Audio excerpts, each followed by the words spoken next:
There you may go. Hey guys, Poison here. This is actually Mangle Trap's channel. We tried to film the videos on my phone so we could put it on my channel, but my phone's acting all wonky and we couldn't get through the videos. So I know my room's a mess. I'm an artist. Don't pay yes, attention. artists' rooms are messes, and this is my mess that I brought from Mini Hatchet. We are going to be telling ghost stories that happened to us. We'll be telling real ghost stories that happened to us. Both these stories are from whenever we were little. Yeah. And she wanted me to tell my story first. Since hers is very long and very more interesting than mine. Yeah. So. And we have matching shirts. Yep. Freddy Fazbear's Pizza. Yes. I am Toy Freddy. And she is Mangle. I think they already knew that. Yeah, your name is Mangle Trap. Okay. Anyways, so I guess you start the story. Start it. So my story is from whenever I was 5, a few months after I'd moved into my new house in Oregon. I took and I went to bed in early time. My dad was at work, my siblings and my mom were in the living room. And so, after about 10 minutes of just laying there trying to go to sleep, I took and started hearing people talking, saying, "Hey, wake up. Come on, sleepyhead, wake up. Come play with us."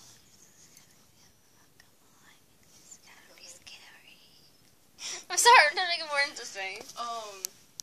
So, after about a couple minutes of hearing that, I asked, "Who's there? Go away, I'm trying to sleep." Because I thought maybe it was just my brother trying to pull pranks on me, since it was 2 little boys' voices that I heard.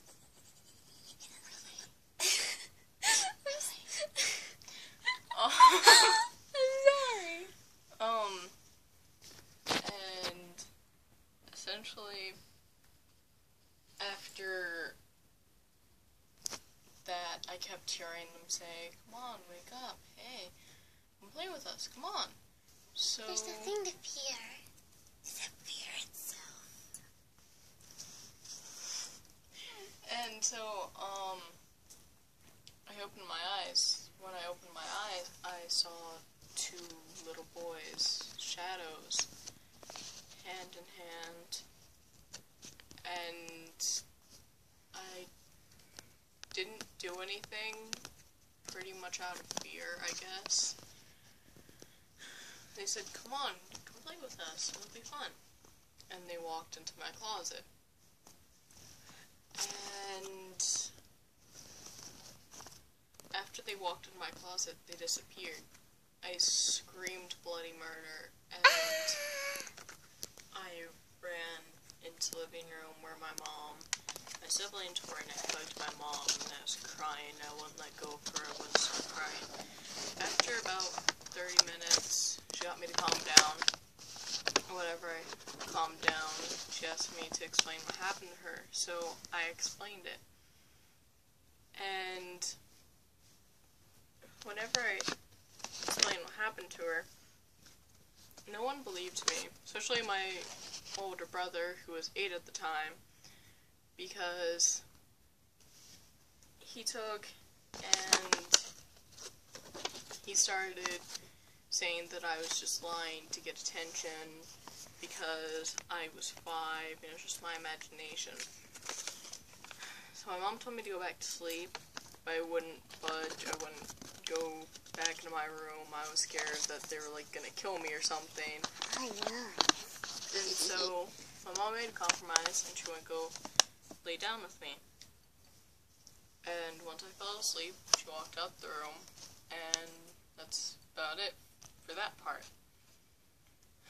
Over the course of a year, I wouldn't see the boys, but I'd still hear them. I'd still hear them saying, "Hey, come on, come play. It'll be fun, come on." Every time I'd start to hear that, I'm sorry. I'd be compelled to go to my backyard. after a while of living in the house, it was already summertime, whenever we moved in, but we got a pool. And one day, something was just compelling me to go to the platform that the pool was on.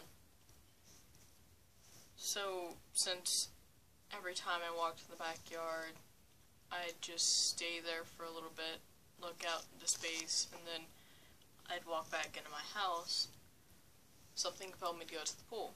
I went to the pool, and I went up the ladder. It was a kind of windy day, but not like really strong winds. And I was on the second step of the ladder, playing around with the water a little bit, and a gust of wind came. Whenever the wind came, there's just sort of like a really huge force that pushed the ladder a little bit, and I was pretty much about to fall in. I couldn't swim at the time. You still I can't still swim. can't swim. I was 3-foot person, almost 3-foot person, standing in front of a 5-foot pool at the top, and essentially what I did was I held on to the ladder for dear life, and then once everything stopped, I just ran into my house crying. That's what kids do best, is cry. Now, took, and it was Halloween, so I went trick-or-treating, came back, had a ton of candy.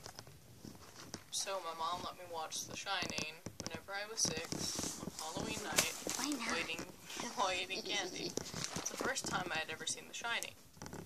So, essentially, whenever it came up the part with the twins, and they were holding hands and saying, "Come play with us," I forgot the boy's name, I just pretty much started crying and started pointing at the TV and saying, "Mama, that's what the boys did, that's what the boys did." She didn't know what I was talking about, and she kind of remembered. After I calmed down, a few minutes later, there was a knock on the door. And your hand. It's like... No, it's not the video. It's just like... It's not the keep video. doing this. So, a few minutes after I'd calmed down, there was a knock on the door. So my mom went to go answer it. It's the trick-or-treaters. It was trick-or-treaters. It was a whole bunch of kids with 2 teenagers. And so my mom gave the little kids candy, and the teenagers asked to talk to my mom. So my mom went, "You know what, there's no harm in it. I'll go and talk to them." It's trick-or-treating. What could possibly go wrong? And so... She was killed. She wasn't killed. Sure? She could be just another ghost. I'm sorry. So she walked out to talk to them, and a couple minutes later she came back with a couple bags of candy in her hand, and she looked at me and looked like she had seen a ghost or something. Wait, I have a question. Why weren't you trick-or-treating? I had already trick-or-treated. Okay. It was like pretty much 8 or so. And they're like late trick-or-treaters. And Okay. my mom came in, she looked like she had seen a ghost, and me and my siblings questioned her, and she just kept looking at me, and she said the boys that she saw, those were their cousins. Apparently, a couple years before we moved in, those little boys lived here with their grandmother, and they... Wow, you're going on to 10 minutes. I know, the story is really long. So they took, and the grandmother fell asleep while watching them, and they went to a shed that used to be in the back on the platform. And they started playing with matches, and they accidentally spilled some gasoline and some other chemicals that were in the shed. And they ended up dropping one of the matches. So, the shed caught on fire, and they didn't survive. They were about the age of you, Leah. I think it might have been the boys that you saw. I almost started crying again, and You wouldn't cry. I never really heard that much from the boys, or saw them ever again, but we'd still find burnt toys, the backyard from where the shed was, and all. So y'all actually went to go see any evidence and y'all found burnt toys? Or would it just magically appear? Some of it would just, like, appear. Other parts of it, like, my sisters and their friends would just be digging around. Or after the pool got messed up, Anything all else? the water just kind of, like, went through, and it kind of surfaced a lot of the toys. So, yeah. Is that it?